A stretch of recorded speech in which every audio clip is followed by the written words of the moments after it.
Are these statues? No. These are people. Duh. They were probably followers of the god of salt. How did they become this way? What in the world is hidden deep in this room?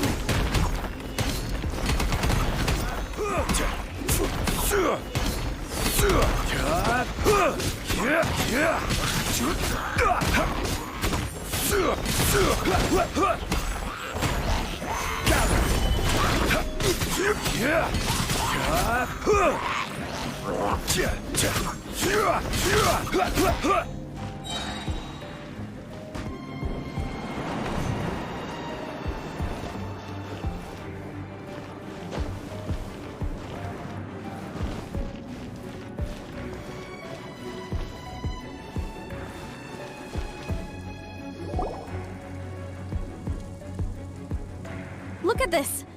It's filled halfway with salt. Just looks like a fancy salt holder. Seems like the god of salt was a god lacking in treasures. According to my knowledge, it's no ordinary vessel.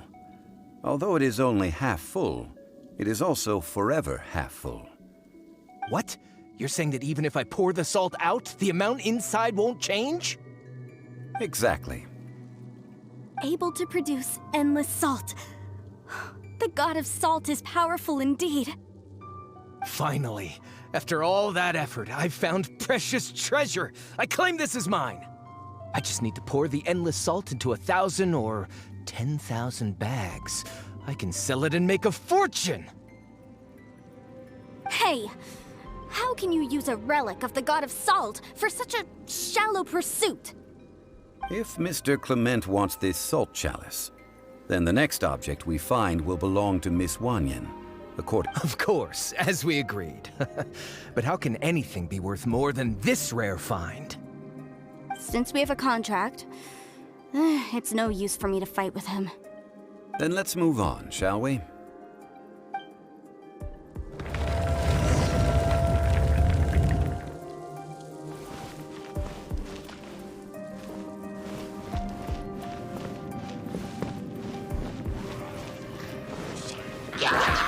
Stabilize! I will have order!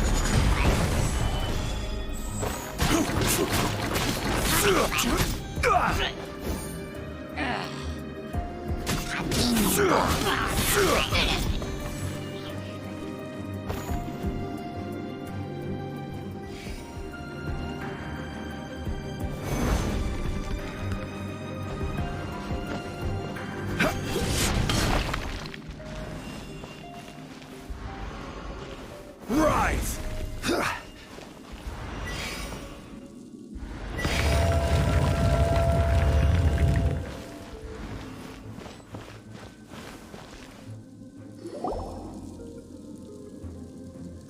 Just a simple ruler. It doesn't look to be worth anything. This, if I remember correctly, this is some kind of measuring tool. Indeed. But the god of salt imbued it with another power. When you stick this ruler in the ground, the surrounding area will become covered in salt, much like a rising tide covers the earth.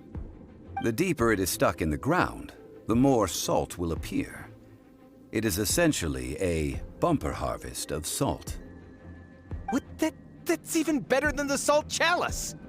Well then, according to our contract, the salt ruler goes to Miss Wanyan. No, unacceptable. I paid for and organized this entire expedition. Why should I get the short end of the stick? And this girl has been useless! Why would she get anything? So you are saying you want to break the contract? So what if I break it? Now that I've seen how the mechanisms in this ruin work, I no longer need you. Let's not forget who hired who here. Why should I let you make the rules? Because you agreed to a contract.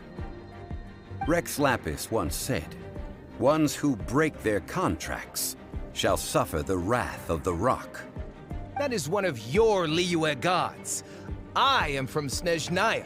I Will suffer the wrath of the rock. Rise!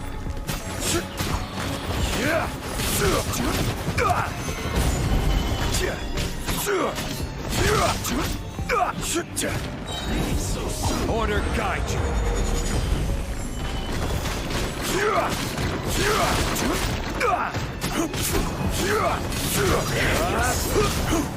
Stabilize.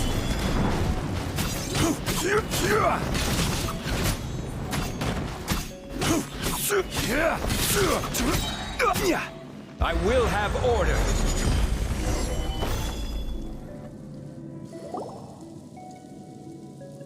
I shall confiscate your treasure as well. You are not worthy to continue any further into the ruin. Leave this place. Oh, darn you! Just you wait.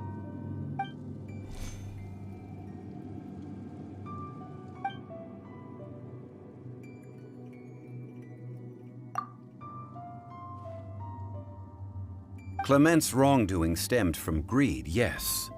But besides greed, there are many other things that may tempt us to break contracts. When people see the object of their dreams, how many are really able to control their desire and follow the contract? I think we should be honest with each other now. That in truth, not a single member of this archaeological expedition came. Why do you say that? Miss, you lack even the most basic archaeological knowledge, and can recognize naught but a few simple relics. However, you are an expert when it comes to anything regarding the god of salt. You aren't interested in archaeology or relics. What you're really interested in is the god of salt. I believe those legends about the god of salt that you mentioned on the Pearl Galley are passed down between generations at Yinyuan Hall. Okay, that's enough. Sir, you are indeed a man of great knowledge and talents. I seem to have been right to seek you out once I plucked up my courage. You're right. I'm not a scholar of archaeology. I come from one of the 8 trades under the jurisdiction of the Qixing, Yinyuan Hall of the salt industry. Our ancestors were those protected by the god of salt all those years ago, when the Archon War engulfed the land in chaos.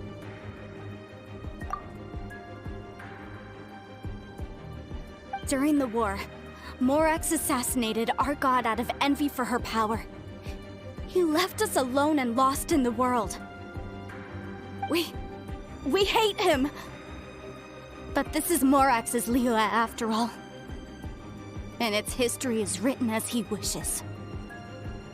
So I seek proof of Morax's guilt. He has blood on his hands and cruelty in his heart. We agreed to a contract that we will face the truth head on, didn't we, Mr. Zhongli? You must judge this history fairly. Naturally, of course. But I must add, Liyue is no longer Morax's Liyue. Come with me. All the answers you seek lie ahead.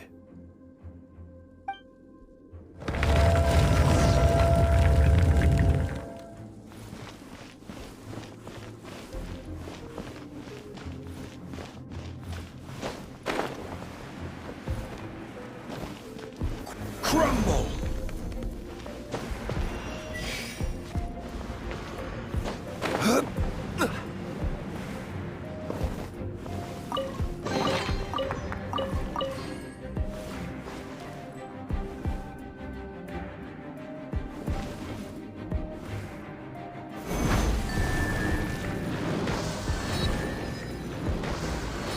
Quake!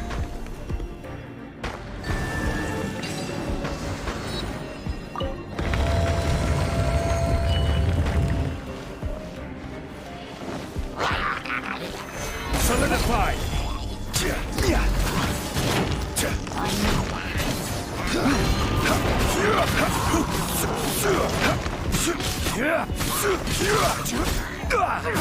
Rise!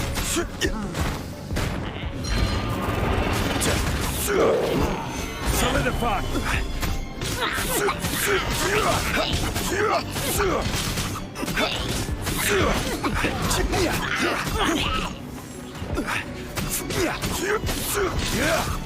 Solidify!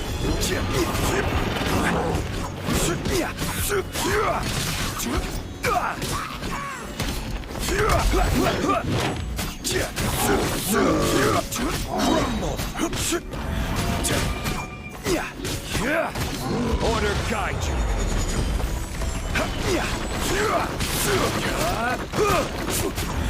Quake!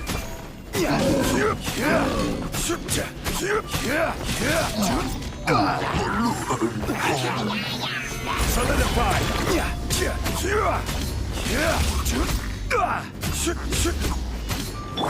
Oz, reveal by...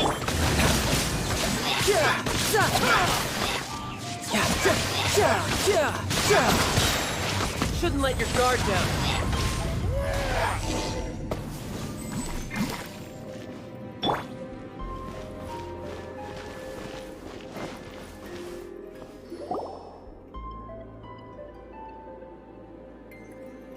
This is... a sword? Aha! It's a broken sword! This is proof! This proves that the God of Salt had to fight back. Fight back against the evil Morax. But sadly, she was defeated. The power of this sword surely is much greater than that of the Salt Chalice and Salt Ruler. If we can repair the sword, then we can show the world the mighty power of the God of Salt.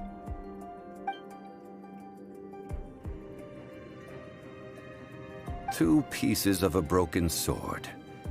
From an archaeological perspective, these are two separate relics. According to the contract, you can only claim one. Why? We were alternating claims to treasure, true. But Clement is no longer here. Yes, but the only one object per claim clause still holds true. You cannot take two relics at the same time. This logic!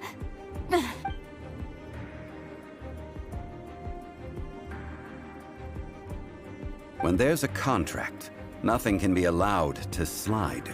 If the contract is not followed, then it is broken. No! If I only take one half, then it can't be repaired, and the power of the God of Salt cannot be restored. No matter what, I must be faithful to her. Even if it breaks the contract, I don't care. So you are already decided? Then there is a price to pay for breaking the contract. That is to say, you consign yourself to suffer the wrath of the rock. That's okay. The God of Salt gave up her life to protect her people. My sacrifice is nothing compared to that. Punish me however you want. Just let me take this proof of my faith. Perhaps that punishment would be easier for her.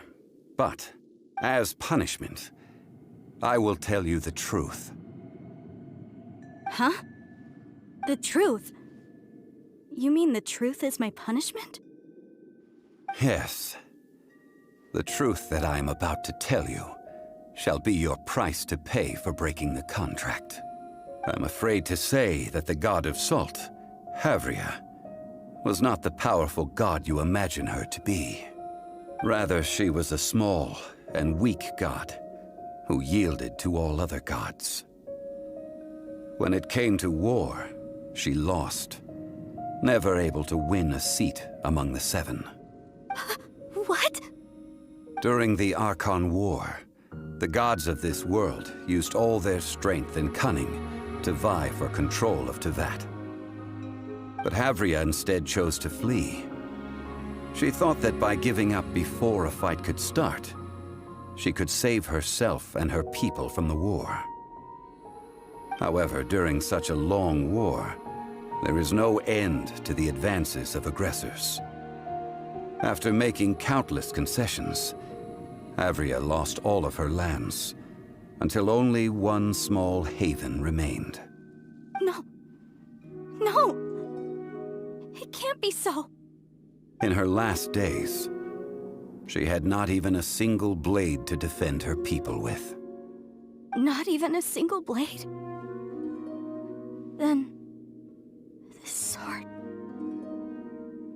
This sword is not a relic belonging to the god of salt, but is instead the murder weapon used to kill her. Murder weapon? No! That's not true! That can't be true! You're trying to test my faith in the god of salt! As I said before, I only state the facts. Preposterous! You are a follower of Morax! Don't try to trick me!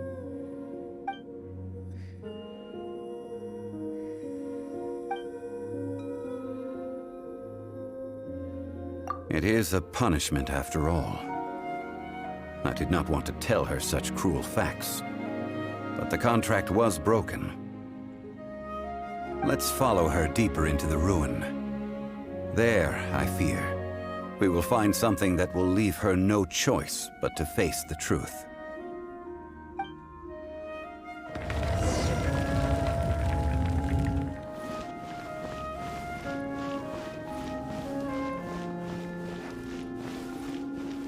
Salt and betrayal.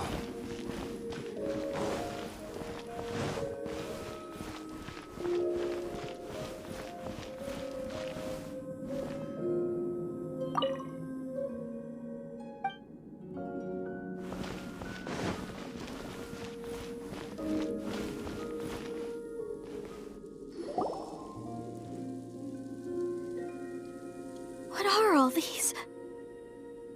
What did they see? What did they do? What happened? Since you do not trust me, let us continue onward. That which lies beyond this door will show you all that happened back then.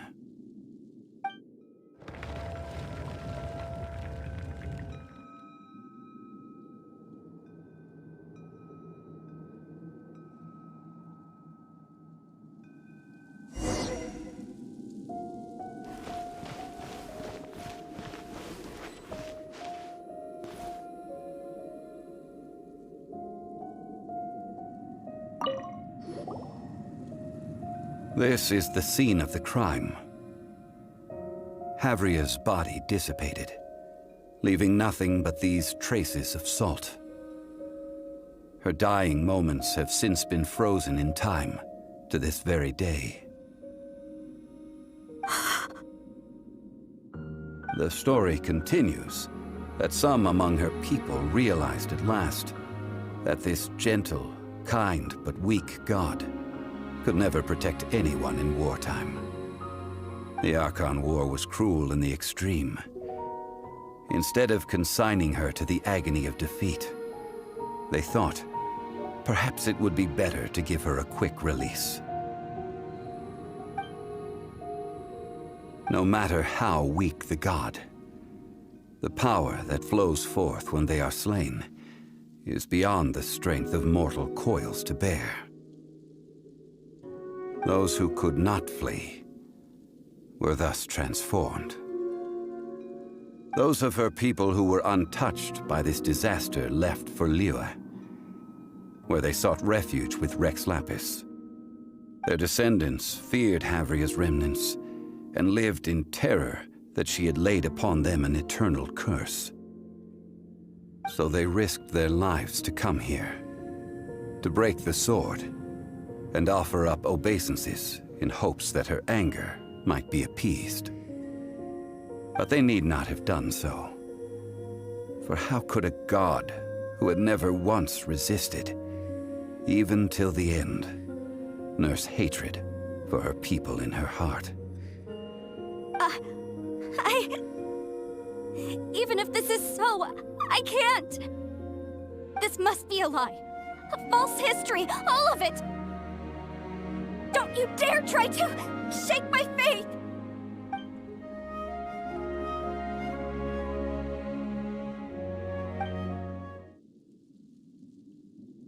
This is the price she must pay. Yet I would not call it a bad thing. Judging by how she appeared, I fear that she will struggle for a time. But even if she may not escape that struggle immediately, simply recognizing the truth is good enough for now. Indeed, in ages past, Havria's story served as a warning to me as well. Faith in a god who has already passed will do you no good. So it is for Havria. And so it is for Morax also. All right then. Now, would you like to accompany me in taking a trip to Guyonstone Forest?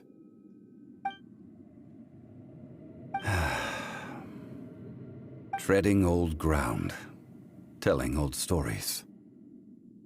One cannot help but be reminded of old acquaintances.